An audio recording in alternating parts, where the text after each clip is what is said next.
irmãos, eu desejo saudá-los com a paz do Senhor Jesus.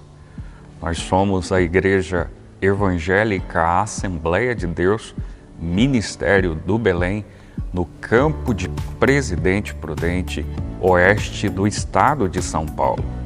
E estamos aqui para subsidiar você, professor, aluno que participa assiduamente da escola dominical, a respeito da lição de número 11, onde falaremos sobre a cautela nas opiniões.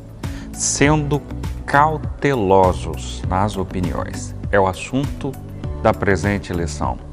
Nós queremos, neste instante, também reforçar a todos que nos acompanham que esta lição, que irá aí ser efetuada de fato no próximo domingo, dia 12, coincide com o dia do pastor. E queremos, em nome de toda a equipe, parabenizar ao nosso presidente, pastor Samuel Padilha, aos nossos supervisores, pastor Cleiton Cabral, pastor Carlos Padilha Neto, e a todos os demais pastores do campo e também de todo o estado, de toda a nação, em nome de Jesus. Pois bem, Lucas capítulo 6, versículo 36 é o textuário da presente lição. Sede, pois, misericordiosos, como também vosso Pai é misericordioso. A verdade prática, por sua vez, diz: quando julgamos as pessoas, nos colocamos em uma posição que não compete a nós, seres imperfeitos e falhos. A costumeira leitura bíblica em classe está pautada no Evangelho conforme Mateus, capítulo de número 7, os versículos 1 ao de número 6. E para dialogar com você, introduzindo e comentando o primeiro assunto dessa aula, onde falaremos sobre não dever julgar o outro, eu convido para esta fala meu amigo Júnior Santiago. É com você, Júnior. A paz do Senhor, meus irmãos. Estamos aqui para falar sobre julgamentos. Sobre, na verdade, não só julgamentos, mas sobre relacionamentos de forma geral e onde entra essa questão de julgar o próximo. Existe uma frase famosa de um filósofo francês chamado Jean-Paul Sartre. Ele era ateu, mas ele disse um negócio bastante interessante que todo mundo, às vezes, que muita gente já repetiu: o inferno são os outros. Essa frase de Jean-Paul Sartre fala muito da questão dos relacionamentos, das dificuldades nos relacionamentos. E aí o comentarista usa essa questão do julgar para falar conosco sobre essa questão de nos relacionar. Pessoas que julgam as outras. Também um outro famoso escritor chamado Blaise Pascal, ele é um matemático também francês. Acho que a França tem muito essa questão de julgamento.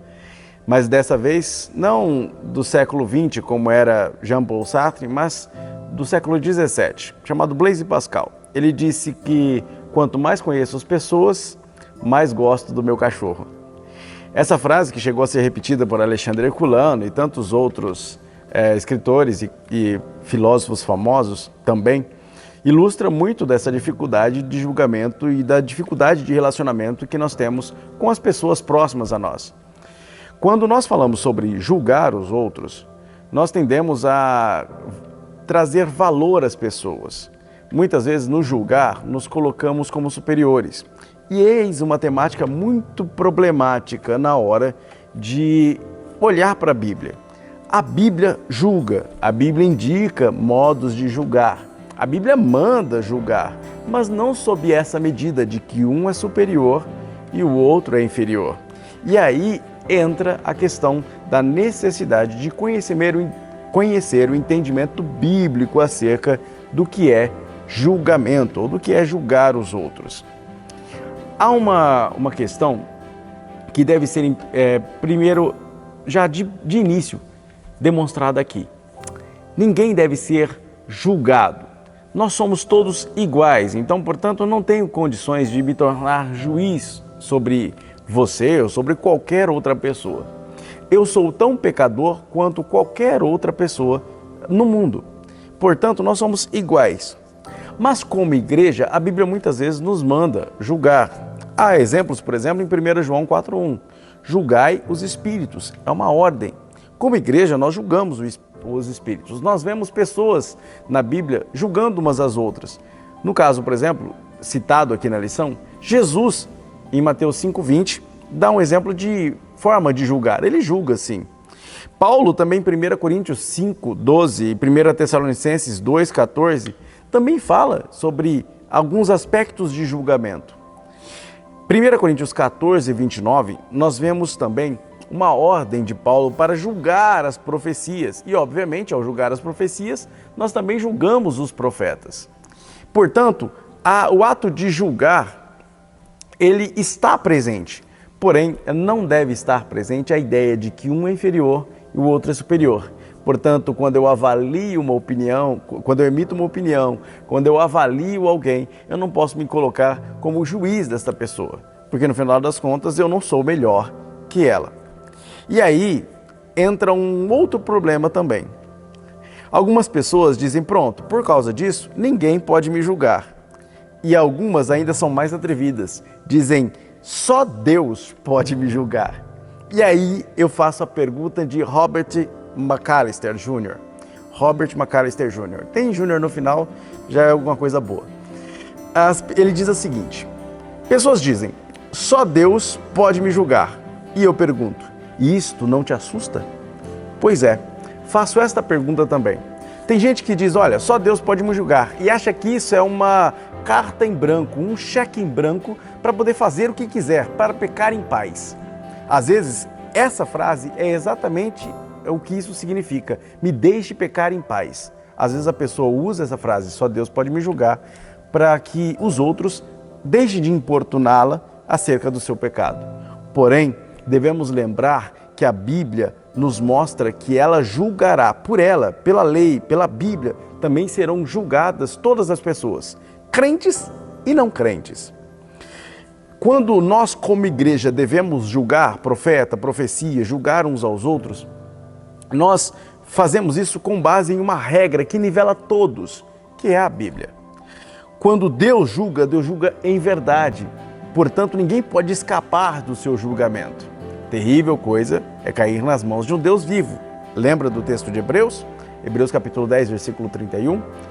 Existe um pastor, um teólogo puritano, portanto bastante rígido, que ele escreveu uma vez sobre a verdade mais terrível das Escrituras. O nome dele é Dr. Paul Washer. E o Dr. Paul Washer diz que a verdade mais terrível das Escrituras é que Deus é bom. Porque imaginem, se Deus é bom e justo, o que ele deveria fazer com pessoas que são más e injustas? Uma ilustração pode caber bem aqui. Imagine que seu filho, você chega em casa e encontra seu filho ou sua filha morto, totalmente destroçado. Deus me livre disso acontecer com qualquer um. Mas acontece uma terrível tragédia na sua vida. E aí você, por algum motivo, consegue descobrir o assassino, reunir provas e entregar para um juiz. O juiz manda prender o assassino e o assassino chega diante do juiz na hora do julgamento. Você está sedento por justiça. O juiz olha para o assassino e diz, olha, eu sou conhecido por ser um juiz bom e por causa disso eu vou deixar você ir, não vou te prender, não vou te punir e vou dizer para você, não faça isso mais, tá bom? Se você concordar comigo, você está liberto. O assassino, obviamente, assina e está liberto. Aí eu digo para você, esse é um juiz bom? Você vai dizer para mim, claro que não. E eu vou te perguntar, isso é um juiz justo? Você vai dizer para mim, claro que não. E se esse juiz não é bom e nem é justo, ele é mau. Para ele ser bom e justo, o que ele deveria fazer no caso? Punir o assassino, punir aquele que fez algo ruim, não é? Pois bem, Deus sendo bom e justo, deve fazer o que então? Comigo e com você, que somos maus e injustos. Ora, a verdade mais terrível das Escrituras é exatamente que Deus é bom e justo. Portanto, o que ele deveria fazer conosco era nos mandar para o inferno. mas a sua grandiosa graça se moveu em nossa direção. E a punição que devia ser nossa, como assassinos, como cruéis, como pecadores, Cristo tomou sobre si. E, portanto, nós passamos a ser alvo da graça e da misericórdia de Deus, ao qual somos conclamados a também repartir com os outros. Misericórdia. E o que vem a ser então misericórdia? Olha, misericórdia é enxergar com o coração a miséria do outro. Literalmente, a palavra misericórdia significa isso: enxergar com o coração a miséria do outro. Toda vez que eu ajo com misericórdia, eu estou servindo a Deus como Cristo nos ensinou no Sermão do Monte, que é uma ética ligada à misericórdia. É ver o outro com o coração, ver a miséria do outro com o seu próprio coração. E assim você enxergar que a miséria do outro também é a sua miséria. E assim, nós finalizamos este primeiro tópico falando sobre aquilo que Romanos 11:22 diz: considerai, pois, a bondade e a severidade de Deus. Deus conhece todos os corações, Ele pesa as intenções, Ele julga conforme a reta justiça. Portanto, tudo que o homem planta, ele obviamente vai colher.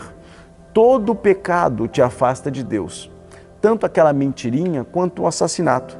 Na gradação de pecado, não existe algo que te afaste menos ou que te afaste mais de Deus.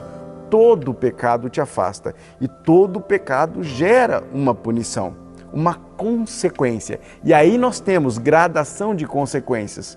Porém, todo esse pecado vai nos manchar, nos lançar fora da presença de Deus. É importante que nós reconheçamos que o julgamento dele é justo, assim como Davi reconheceu no Salmo 51, quando se arrepende.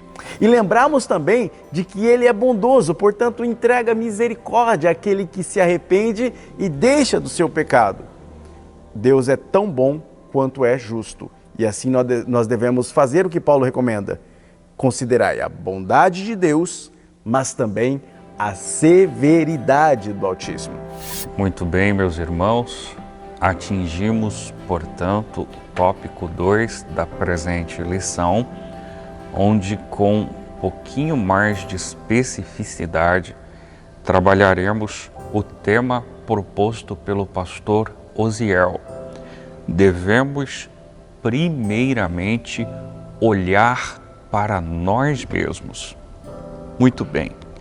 Nesse quesito, nós temos 3 apontamentos muito bem alinhados e expostos pela figura autoral, a começar com uma exortação, por assim dizer, onde o pastor Gomes induz-nos a termos cuidado com o juízo exagerado sobre os outros. A partir deste aspecto, eu quero crer que você corrobore com esse pensamento.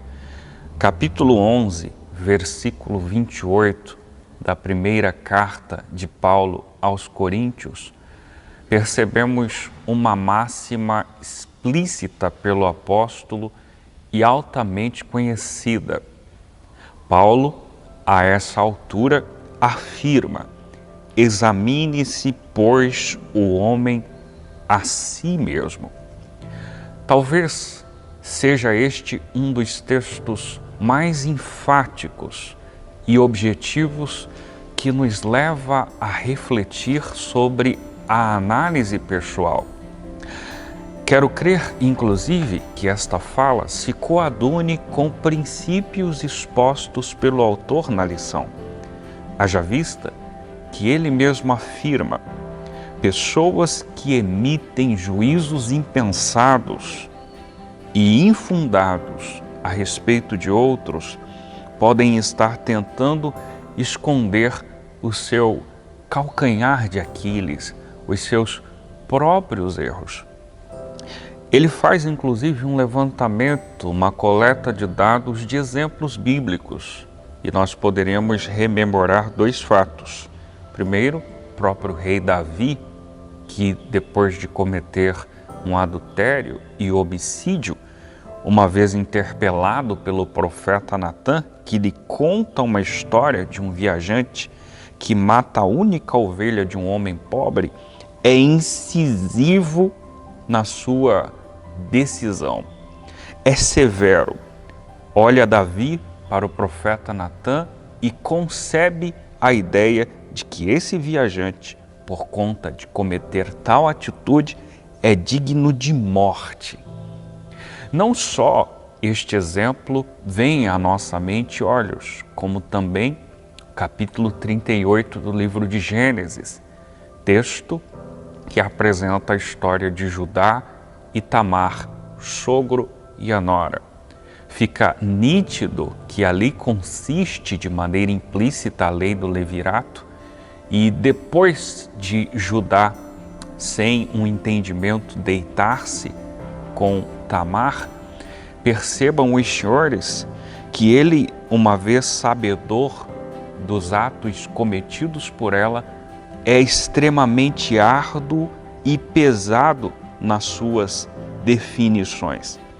Contudo, quando ela apresenta provas cabais de quem com ela havia se deitado, Judá revê os seus conceitos e no versículo 26 do capítulo 38 de Gênesis, ele concebe que ela se tornara mais justa do que ele próprio. Sendo assim, é válido, portanto, entendermos que muitas vezes, de maneira equivocada, procuramos falhas nos outros e os sentenciamos, fala do próprio autor, mas ignoramos ou fazemos vista grossa em relação às nossas próprias falhas. Após considerar esse primeiro item de relevância e de reflexão, Pastor Osiel caminha para um segundo conceito, a inconsistência dos que possuem espírito de crítica. Ora, há problema ou é um erro crasso o sujeito ser crítico nas suas concepções? Não, senhores. A crítica é válida. Aliás, ela é necessária, desde que ela seja medida. O que o autor proporá agora nesse segundo momento é um discurso que vai colidir com o espírito doentio do sujeito crítico, o espírito mórbido da crítica. Diríamos que nessa altura é possível percebermos e considerarmos que a crítica por si é válida, inclusive necessária.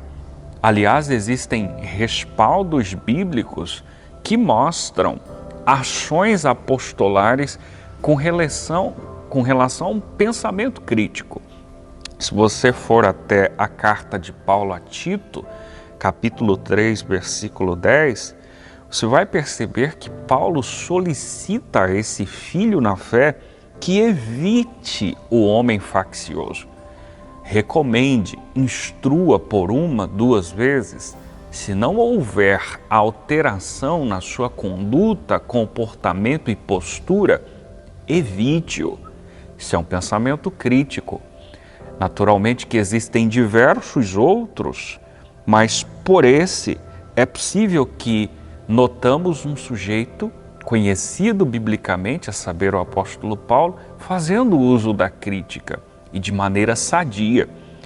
A prova disso é que a crítica proposta por Paulo nessa altura, ela não estava alicerçada em exibir a sua justiça pessoal, como assim procediam os escribas e fariseus. Aliás, os escribas e fariseus construíam críticas e julgamentos inconsistentes.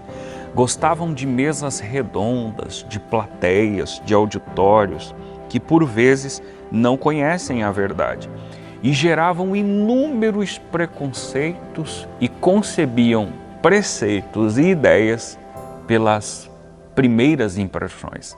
Essa não foi a postura de Paulo. Portanto, a crítica, quando medida, quando limitada, quando comedida, é válida. O problema é quando ela ultrapassa o ponto, se torna mórbida, doentia, agressiva e o intuito é reconhecer ou obter o aplauso de um auditório. Notem que João capítulo 8, versículo 7, quando então uma senhora está à mercê de um apedrejamento, o Senhor Jesus não compactua com o pecado dela, mas sentencia uma mensagem aos fariseus dizendo: aquele que dentre vós está sem pecado, seja o primeiro a atirar a pedra. O Senhor Jesus não compactuou com o pecado daquela senhora, porque depois daqueles acusadores saírem do ambiente, ele olha para ela e diz que aqueles homens não lhe condenaram, ele também não a condena, mas ele solicita que ela vá e mude de vida, não peque mais. Portanto, é válido destacar que os escribas e fariseus eram peritos em julgar os outros, além de serem autoconfiantes e justos aos seus próprios olhos. Mas a mensagem que volta à nossa mente e à reflexão é que o exame sempre precisa ser feito a nós mesmos. E por fim, o pastor Osiel encerra esta série de recomendações de análise pessoal, concebendo o que devemos fazer para não construir julgamentos precipitados em relação ao próximo. Ele inclusive elenca uma sequência de 3 pontos: ter consciência de que temos falhas, imperfeições, nos relacionar com pessoas com o mesmo amor que um dia Jesus Cristo teve para conosco e não esquecer de que fomos alcançados pela graça de Deus. A partir desse tripé, desse discurso apresentado pelo pastor Osiel, ele então supõe que uma vez seguindo esses princípios, possivelmente seremos cautelosos nos nossos julgamentos e impressões a respeito do próximo. Aliás, eu finalizo essa fala lembrando o que o Senhor Jesus apresentara aí nos textos da leitura bíblica em classe. Versículo 3 do capítulo 7, ele disse: por que reparas tu no argueiro que está no olho do teu irmão e não vês a trave que está no seu próprio olho? Percebam, senhores, que o discurso de Jesus é de nível de carpintaria, principalmente dos nossos dias, embora a carpintaria nos dias de Jesus englobasse serviços de um pedreiro, por exemplo. Mas o discurso lhe é muito peculiar, porque tanto o resquício de uma madeira, o que poderia ser o argueiro, como uma trave, que poderia ser exemplificada por uma tábua, eram comuns no dia a dia de uma carpintaria. E agora o Senhor Jesus diz: cuidado para que você não redobre o seu tempo observando esse argueiro, essa fagulha, esse resquício pequeno no olho do outro e se esqueça de olhar para a trave que existe no seu olho. A intenção conclusiva do tópico 2, a fim de que não façamos julgamentos precipitados em relação aos outros, é que removamos a trave que está nos nossos olhos, a fim de que a nossa visibilidade em relação ao outro seja empática e moderada. Obrigado, Diego. E olha só, meus irmãos, o terceiro tópico tem muita relação com aquilo que a gente terminou de falando no primeiro tópico. Lembra quando a gente estava mencionando sobre Romanos 11, que fala sobre que a gente deve considerar a bondade e a severidade de Deus, Romanos 11, 22? O terceiro tópico inicia já perguntando: Deus é severo? Muitas pessoas caem numa heresia que surgiu no segundo século, chamada maniqueísmo. É a teologia de Mani. E entende que a Bíblia ensina uma eterna briga entre o bem e o mal, em pé de igualdade, como se eles fossem iguais.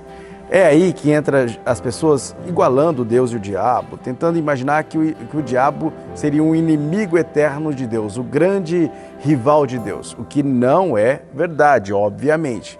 Nós já ensinamos aqui, você já deve ter visto eu falar várias vezes sobre isso, Diego também já falou, que o diabo é nota de rodapé, não é rival de Deus, o diabo é nosso adversário, Pedro já fala isso. Ele anda ao nosso derredor, porque ele é nosso adversário, buscando nos tragar. Porém, Deus a qualquer momento poderia eliminar o diabo. E até mesmo, como diz Lutero, o diabo é apenas um cachorrinho na coleira de Deus, tá? Então não é bem assim que funciona. Porém, muitas vezes nós olhamos para o Velho Testamento, olhamos para o Novo Testamento e podemos cair no erro de Mani, de imaginar que existe um Deus no Velho Testamento, também no erro diário, o arianismo.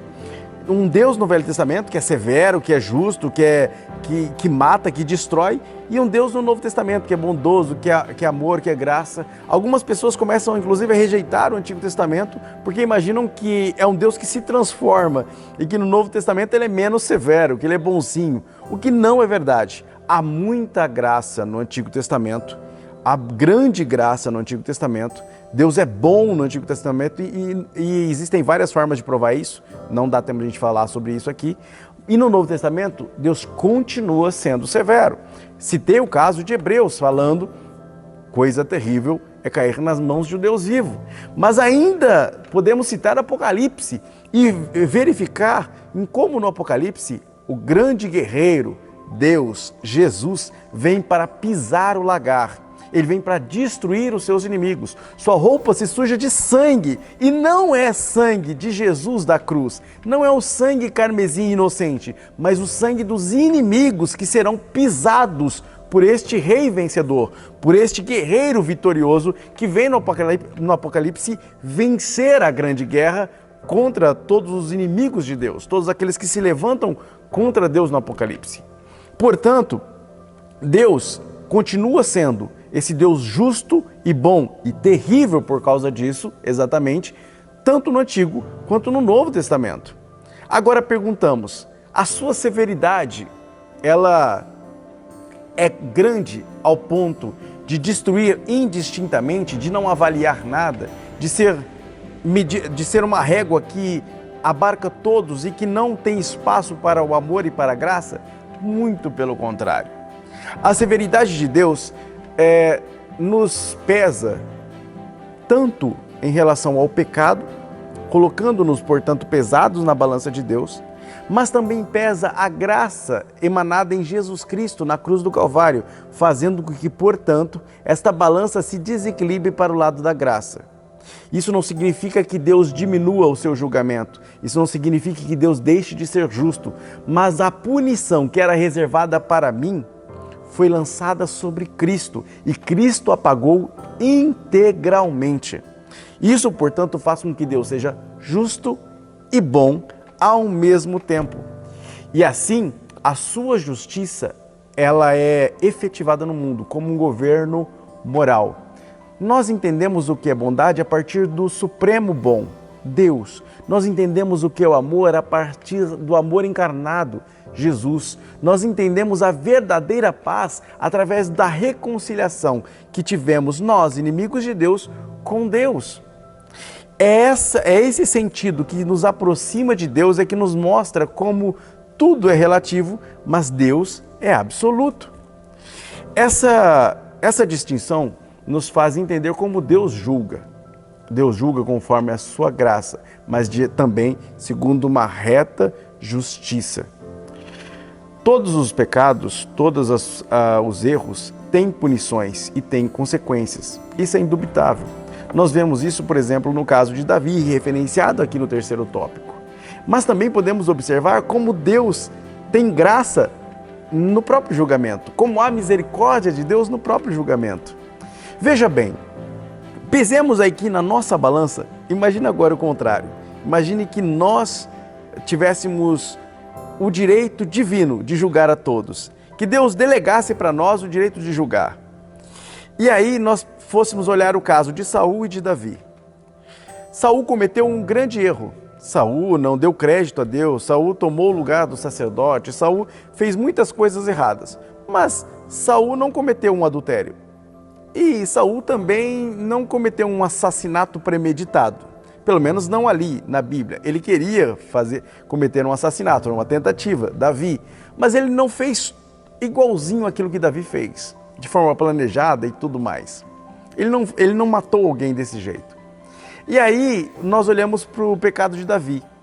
E me parece, corrija-me se eu estiver errado aqui nos comentários, mas o pecado de Davi me parece muito mais pesado e forte, muito mais digno de rejeição do que o de Saul. E aí, de repente, nós vemos Deus punindo eternamente a Saul, mas dando graça a Davi.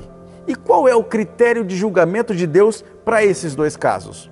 Ora, Deus julga segundo a reta justiça, observando aquilo que o coração, a motivação, o caráter demonstra. Nós vemos Saul uma pessoa que não se arrependeu de seu pecado. Nós vemos em Saul uma pessoa que era hipócrita e que queria disfarçar o seu pecado com Samuel do lado, como um jeito político de dizer, olha, pequei, mas estou debaixo de uma proteção política, Samuel. Já Davi, ele realmente pecou, seu pecado foi terrível, mas o seu arrependimento também foi genuíno. Saul teve uma consequência grave, mas Davi também teve uma consequência grave. Observe não só a criança que morreu, observe não só tudo aquilo que Davi passou, mas também toda a história de sua vida e de sua família, como foram resultados e consequências dos seus pecados, dos pecados de Davi. Afinal, como diz o texto bíblico, de que queixa-se o homem?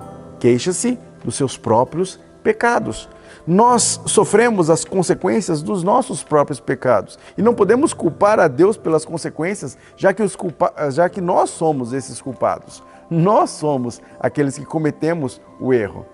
E aí Deus julga não pelo que parece ser, mas aquilo que verdadeiramente é. E é por isso que nós vemos Deus perdoando a Davi, Deus se conectando novamente com Davi, Deus fazendo de Davi um homem segundo o seu coração, exaltando Davi, dando uma linhagem eterna a Davi através do próprio Cristo, sendo um Deus tão bondoso com a família de Davi, mesmo eles não merecendo. Por quê? Porque Deus julga conforme sua reta justiça, e a sua reta justiça também está impregnada de misericórdia. Isso não faz com que ele tenha inocente ou culpado, nem culpado ou inocente, mas ele julga tudo com verdadeiros olhos que perscrutam a tudo, alma, coração, espírito, motivação. E assim nós podemos nos fiar na justiça de Deus contra o pecador, contra o pecado, e também nós podemos nos fiar na bondade e na graça de Deus para aquele que se arrepende. Preste bastante atenção nisso, para aquele que se arrepende. Deus é bom e realmente é justo, e Ele executa a sua justiça no mundo, mas Ele é gracioso e misericordioso para aqueles que verdadeiramente o buscam em arrependimento. Nós temos que, de novo, ouvir o que Paulo nos diz: considerai a bondade e a severidade de Deus. Deus pune, sim, aquele que não se arrepende. E um dia haverá um momento em que Jesus deixará essa posição de advogado, de advocatus, de aquele intercessor, sentará no trono junto com a igreja para julgar. Nesse momento, o seu julgamento será totalmente justo, e até mesmo aqueles, como Paul Washer diz, até mesmo aqueles que forem destinados ao inferno terão que reconhecer que o seu julgamento e a sua destinação ao lago de fogo é justa. Que nós possamos continuamente buscar sempre a bondade de Deus, olhando para a sua justiça através da cruz do Calvário, enxergando e tentando entender esta graça maravilhosa e não em contraponto tentando valorar ou dar julgamento às pessoas, ou julgar as pessoas pela aparência, por aquilo que parecem ser, pela sua performance, ou até mesmo pelos milagres e pelas revelações e pelas coisas que fazem. Deus não julga performance, Deus não precisa de performance, Deus julga caráter. Saul tinha performance, Davi tinha caráter. Os dois erraram. Deus julgou segundo o caráter, não segundo a performance. E assim, nós encerramos este tópico e também esta maravilhosa e polêmica lição sobre julgamentos, enaltecendo a Deus pela sua justiça, pela sua bondade e pedindo a Ele pela sua misericórdia, né, Diego? Atingimos, portanto, a conclusão da aula de hoje, onde tivemos a oportunidade de aprender sobre a cautela nas nossas posições e opiniões. O pastor e autor, comentarista dessa presente lição, Osiel Gomes, aponta de maneira conclusiva que devemos seguir a recomendação do Mestre para não construir juízos precipitados. Eu quero finalizar esse depoimento lembrando uma máxima que Jesus dissera e já fora estudada em Mateus capítulo 5, versículo 20, quando o Senhor Jesus Cristo então nos levar a refletir: se a vossa justiça não ultrapassar, não exceder a justiça dos escribas e fariseus, que eram peritos em constranger e apontar o próximo, não teremos parte no reino dos céus. Que fiquemos com essa reflexão e possamos inicialmente olhar para nós mesmos. Eu quero, isto posto, convidar você para que façamos um momento de oração e reflexão. Ore comigo, por favor. Querido Deus, obrigado, Jesus, pela oportunidade de poder estar aqui na condição de expositor da EBD, para neste momento pedir a Tua bênção sobre nós todos. E não só esta bênção, mas a sabedoria de sermos cautelosos, de termos ou sermos cuidadosos nas nossas posições e opiniões. Nos guarde a nossa mente, guarde os nossos lábios, a fim de que a nossa língua não incendeie um bosque. Que sejamos, meu Deus, discretos e que possamos utilizar da Tua misericórdia sobre nós e espalhar de maneira empática aos outros. Todas estas bênçãos nós pedimos a Ti em nome de Jesus. Amém. Deus te abençoe.